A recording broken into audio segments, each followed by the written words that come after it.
Welcome to Storied Audio. The words still ring in my ears because of where she said them. It was at my wedding. I was 26. My sister, Jessica, was 28. Jessica had always been the golden child. Ivy League law degree, married to a finance guy named Mark who wore $800 shoes. I was the creative one who dropped out of grad school to open a small bakery that failed, then found a job managing a bookstore. And then there was Daniel. Daniel didn't go to college.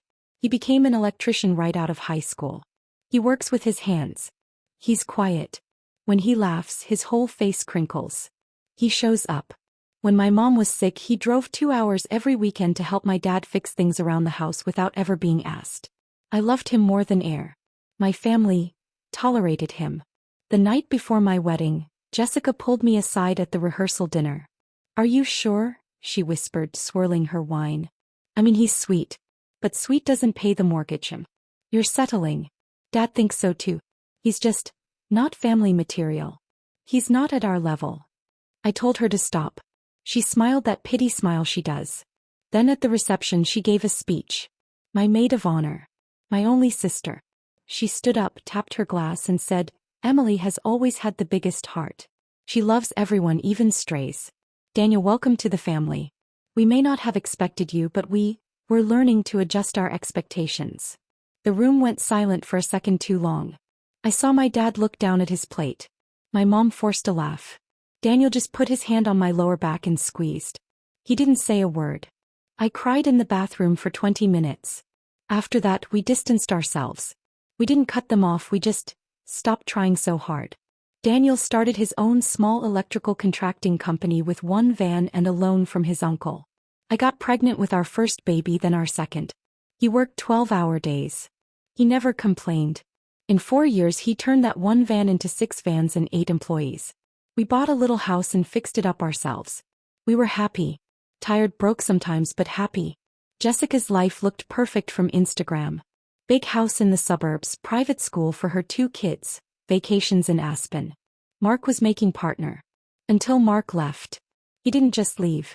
He emptied their joint accounts, left her with a mortgage she couldn't afford alone, and ran off with a 24-year-old from his office. Turns out he had also been hiding a gambling problem for years. The big house, the cars, the vacations, all debt. Jessica called me 3 months after it happened. It was the first time she had called me in almost a year. "Emily," she sobbed. "I didn't know who else to call. They're going to foreclose. Mark. He stopped paying the contractors for the kitchen remodel last year. There's a lien on the house.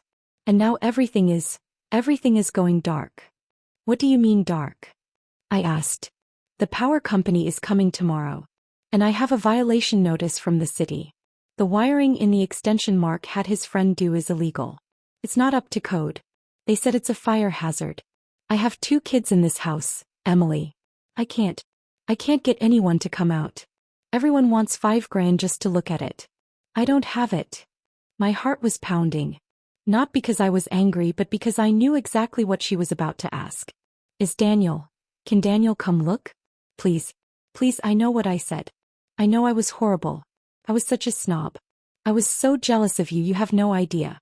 You had this real good thing and I had this fake perfect thing, and I tried to make myself feel better by making you feel small.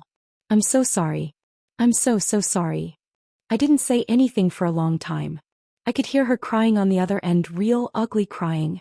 I told her I'd talk to Daniel. That night I told him everything. I expected him to be angry. To say no. He had every right.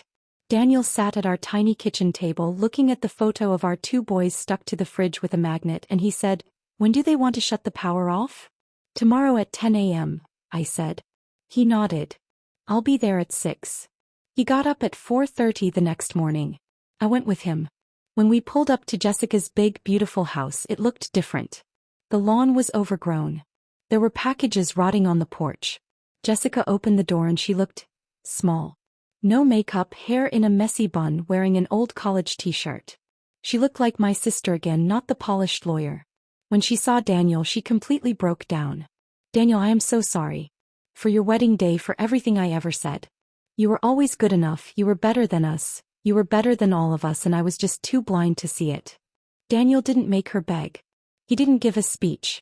He just said, "Let's make sure your kids are safe, okay? He worked for 14 hours straight that day. I watched my husband, the man my sister said wasn't good enough for our family, crawl through her dusty attic in 90-degree heat, rip out charred, dangerous wiring that could have burned that house down with my niece and nephew inside, and redo an entire panel that Mark's cheap friend had botched. He called in 2 of his guys and told Jessica, "No charge for labor. Just pay for materials when you can. No rush." Around 7 p.m. the lights came back on in her house. Her kids cheered from the living room.